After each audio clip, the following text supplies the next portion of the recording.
नमस्कार, आपका स्वागत है फटाफट खबरों में। मैं हूं आपके साथ भावना रनौत।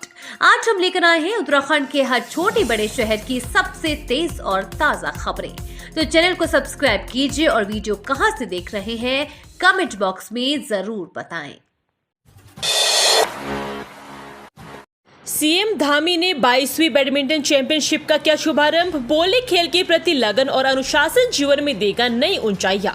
मुख्यमंत्री पुष्कर सिंह धामी ने गुरुवार को परेड ग्राउंड देहरादून में 24 जुलाई से 28 जुलाई तक आयोजित होने वाली 22वीं उत्तराखंड राज्य जूनियर एवं सीनियर बैडमिंटन चैंपियनशिप का शुभारंभ किया। कार्यक्रम के उपरांत मुख्यमंत्री ने खिलाड़ियों से मुलाकात कर उनका उत्साहवर्धन भी किया। मुख्यमंत्री ने सभी खिलाड़ियों का स्वागत करते हुए कहा कि खिलाड़ियों के बीच आकर उनमें हमेशा उत्साह और ऊर्जा का संचार होता है। बैडमिंटन के क्षेत्र में उत्तराखंड राष्ट्रीय और अंतर्राष्ट्रीय स्तर पर अपनी विशेष पहचान बना रहा है। लक्ष्य सेन सहित कई खिलाड़ी बैडमिंटन में इतिहास रचते हुए देश व प्रदेश का नाम रोशन कर रहे हैं। वर्तमान समय में खेल के बेहतर अवसर एवं संसाधन मौजूद है। युवा अपने प्रयासों से निरंतर प्रयास करते रहे, जिससे उन्हें भविष्य में निश्चित ही सफलता मिलेगी। उन्होंने कहा कि खेल के प्रति लगन अनुशासन जीवन में नई ऊंचाइयां प्रदान करेगा। श्रद्धालुओं पर्यटकों के लिए वाहनों में ट्रैश बैग अनिवार्य, की जाएगी चेकिंग, होंगे चालान। चारधाम यात्रा पर आ रहे पर्यटकों और श्रद्धालुओं के वाहनों में ट्रैश बैग की चेकिंग की जाएगी। मुख्य सचिव राधा रतूड़ी ने इसके निर्देश जारी किए हैं। मुख्य सचिव राधा रतूड़ी ने चारधाम यात्रा से संबंधित सभी विभागों को जल्द आरंभ होने वाले चारधाम डैशबोर्ड पर नियमित रूप से रियल टाइम डाटा अपडेट करने के निर्देश दिए हैं। उन्होंने कहा कि डैशबोर्ड चारधाम से संबंधित सभी विभागों की मध्य सूचनाओं के प्रभावी आदान प्रदान व डाटा शेयरिंग का माध्यम बनेगा। इससे विभागों में प्रभावी समन्वय स्थापित होगा तथा उनके अलगाव में कार्य करने की प्रवृत्ति खत्म होगी। महेंद्र भट्ट ने संसद में उठाया जोशीमठ ओबीसी क्षेत्र को केंद्रीय सूची में रखने का मुद्दा, कही ये बात। राज्यसभा सदस्य उत्तराखंड भाजपा के प्रदेश अध्यक्ष महेंद्र भट्ट ने राज्यसभा में जोशीमठ के ओबीसी क्षेत्र को आरक्षण की राष्ट्रीय अनुसूची में शामिल करने का मुद्दा उठाया। उन्होंने कहा कि क्षेत्रवासी कई बार केंद्र सरकार से इस मांग को लेकर अनुरोध कर चुके हैं, लेकिन अब तक कोई सकारात्मक कार्रवाई नहीं हो पाई है।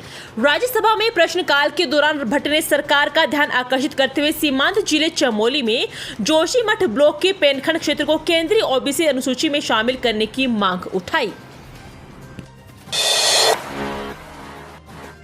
बिजली दर बढ़ोतरी के प्रस्ताव पर 12 को जन सुनवाई। प्रदेश भर से 8 अगस्त तक मांगे गए सुझाव। प्रदेश में बिजली दरों में बढ़ोतरी के प्रस्ताव पर उत्तराखंड विद्युत नियामक आयोग 12 अगस्त को जन सुनवाई करेगा। यूपीसीएल ने 63 पैसे प्रति यूनिट की दर से बढ़ोतरी की मांग की है, जिस पर उपभोक्ता 8 अगस्त तक नियामक आयोग को ईमेल के माध्यम से भी सुझाव भेज सकते हैं। नियामक आयोग के सचिव नीरज सती की ओर से जारी सूचना के मुताबिक यूपीसीएल ने अप्रैल में लागू हुई विद्युत दरों पर पुनर्विचार करते हुए 919 करोड़ 71 लाख रुपए की वसूली को आधार बनाते हुए बिजली दरों में 8.54% बढ़ोतरी की याचिका दायर की है। इस याचिका पर कोई भी कार्रवाई करने से पहले नियामक आयोग उपभोक्ताओं सभी शेयर धारकों से भी सुझाव लेगा। इसके लिए 8 अगस्त तक नियामक आयोग के कार्यालय में डाक के माध्यम से सुझाव भेजने के अलावा आयोग की ईमेल seci.uerc@government.in पर भी सुझाव भेज सकते हैं। चुनाव आयोग को भेजा केदारनाथ विधानसभा उपचुनाव का प्रस्ताव, अधिसूचना जारी होने के इंतजार। उत्तराखंड के मुख्य निर्वाचन अधिकारी कार्यालय ने विधायक शीला रानी रावत के निधन के बाद खाली हुई केदारनाथ विधानसभा पर उपचुनाव का प्रस्ताव चुनाव आयोग को भेज दिया है। अब चुनाव आयोग ही उपचुनाव की तिथियों का ऐलान करेगा। केदारनाथ से भाजपा विधायक शीला रानी रावत का 9 जुलाई को निधन हो गया है। उनके निधन के बाद केदारनाथ विधानसभा सीट खाली हो गई है। मुख्य निर्वाचन अधिकारी डॉक्टर BVRC पुरुषोत्तम ने बताया कि सीट रिक्त होने के संबंध में पत्र केंद्रीय चुनाव आयोग को भेज दिया गया है। उन्होंने बताया कि रिक्त सीटों पर उपचुनाव की सूचना चुनाव आयोग ही जारी करता है।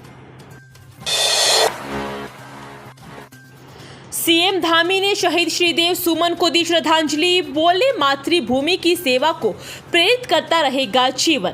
सीएम धामी ने शहीद श्रीदेव सुमन को श्रद्धांजलि दी। इस दौरान उन्होंने कहा कि श्रीदेव सुमन का जीवन मातृभूमि की सेवा के लिए प्रेरित करता रहेगा। सीएम धामी ने श्रीदेव सुमन के चित्र पर श्रद्धा सुमन अर्पित कर श्रद्धांजलि दी और कहा कि उन्होंने कठिन परिस्थितियों में लोकशाही के लिए संघर्ष किया।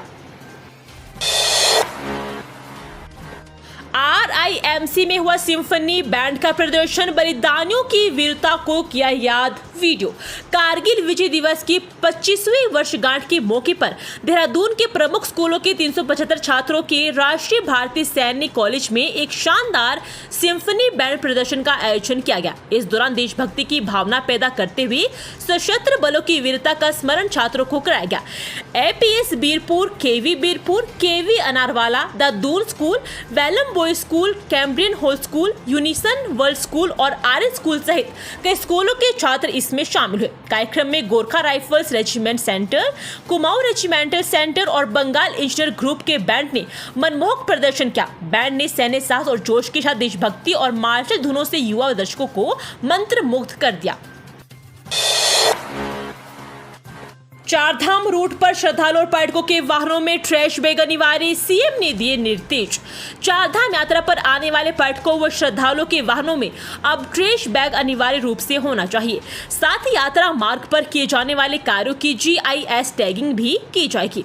मुख्य सचिव राधा तुड़ी ने इसके आदेश जारी किए हैं। इसके लिए उन्होंने ट्रिप कार्ड जारी करते समय जानकारी देने व नियमित रूप से चेकिंग व चालान करने के निर्देश दिए हैं। उन्होंने इस संबंध में नगर निकायों, निगमों व जिलों पंचायतों को पत्र लिखे जाने के भी निर्देश दिए। वहीं मुख्य सचिव ने चारधाम यात्रा से संबंधित सभी विभागों को जल्द शुरू होने वाले चारधाम डैशबोर्ड पर नियमित रूप से रियल टाइम डाटा अपडेट करने के निर्देश दिए हैं। उन्होंने कहा कि यह डैशबोर्ड चारधाम से संबंधित सभी विभागों के मध्य सूचनाओं के प्रभावी आदान प्रदान व डाटा शेयरिंग का माध्यम बनेगा। इससे विभागों में प्रभावी समन्वय स्थापित होगा और अलगाव में कार्य करने की प्रवृत्ति खत्म होगी। उन्होंने इसके लिए सभी विभागों में एक नोडल अधिकारी तैनात करने के भी निर्देश दिए। हेलो, मैं मुख्य सेवक पुष्कर सिंह धामी बोल रहा हूँ। CM ने फोन पर शिकायतकर्ताओं से की बात। हेलो, मैं आपका मुख्य सेवक पुष्कर सिंह धामी बोल रहा हूँ। आपकी क्या शिकायत थी? क्या उसका समाधान हुआ? सामने से शिकायत बताई गई। CM धामी ने तत्काल संबंधित विभागों को कार्रवाई के निर्देश दिए। बृहस्पतिवार को मुख्यमंत्री पुष्कर सिंह धामी ने सचिवालय में CM हेल्पलाइन 1905 की समीक्षा की। उन्होंने CM हेल्पलाइन पर शिकायत दर्ज कराने वाले 6 लोगों से फोन पर बात की। इनमें से 3 का समाधान हो चुका था। बागेश्वर के मोहन सिंह ने CM को बताया कि उनके घर के पीछे पेड़ गिरने की स्थिति है। CM ने DM बागेश्वर को तत्काल समस्या का समाधान कर CM कार्यालय को सूचित करने को कहा। शर्मसार हुआ उत्तराखंड, रिश्ते के भांजे ने नाबालिग साथ किया दुष्कर्म, गर्भवती होने पर दोनों घर से भागे। चंपावत जिले के पाटी विकास खंड की एक नाबालिग से रिश्ते के भांजे ने दुष्कर्म कर गर्भवती बना है। गर्भवती होने की जानकारी के बाद दोनों फरार है। युवती के परिजनों ने पाटी थाने में आरोपी भांजे के खिलाफ तहरीर दी है। पाटी थाना अध्यक्ष देवनाथ गोस्वामी ने बताया कि नाबालिग के परिजनों ने थाने में अपनी नाबालिग बेटी से चंपावत के एक युवक पर दुष्कर्म कर उसे गर्भवती बनाने का आरोप लगाया है और बताया कि नाबालिग चंपावत में अपने रिश्तेदारों के यहाँ पढ़ने के लिए गई थी। नाबालिग की बड़ी बहन का कहना है कि आरोपी भांजा लंबे समय से उसके साथ दुष्कर्म करता था। शक होने पर परिजनों ने नाबालिग का बीते दिनों स्वास्थ्य परीक्षण कराया। जांच में नाबालिग के गर्भवती होने की पुष्टि हुई। जब नाबालिग और भांजे को इसकी जानकारी मिली तो वे दोनों फरार हो गए। नैनीताल में पेड़ों को काटकर पर्यावरण को पहुंचाया जा रहा नुकसान, सच जान NGT हैरान। पर्यटन नगरी नैनीताल में पेड़ों को काटकर पर्यावरण को नुकसान पहुंचाया जा रहा है, तो साथ ही नैना देवी बर्ड रिजर्व क्षेत्र के पंगोट व समीपवर्ती वन क्षेत्रों में खड़ी ढलानों पर वन अधिनियम व वन्य जीव संरक्षण अधिनियम को दरकिनार कर hotel, resort, rest house, lodge व होम स्टे का निर्माण हो रहा है। बर्ड रिजर्व क्षेत्र में पर्यटन गतिविधियों को लेकर दी गई अनुमति का मुख्य वन्य जीव प्रतिपालक के पास कोई रिकॉर्ड नहीं है। नैनीताल शहर में पिछले 5 साल में पातन समिति ने करीब 300 पेड़ों के पातन की अनुमति दी, लेकिन करीब 100 पेड़ों को अवैध तरीके से काट दिया गया, जिसका वन विभाग ने संबंधितों से करीब 5 लाख जुर्माना वसूला, लेकिन वन अपराध में एक भी आरोपित की गिरफ्तारी नहीं की। ये थी आज की फटाफट खबरें। हम मिलेंगे अगले बुलेटिन में, तब तक के लिए धन्यवाद और जय हिंद।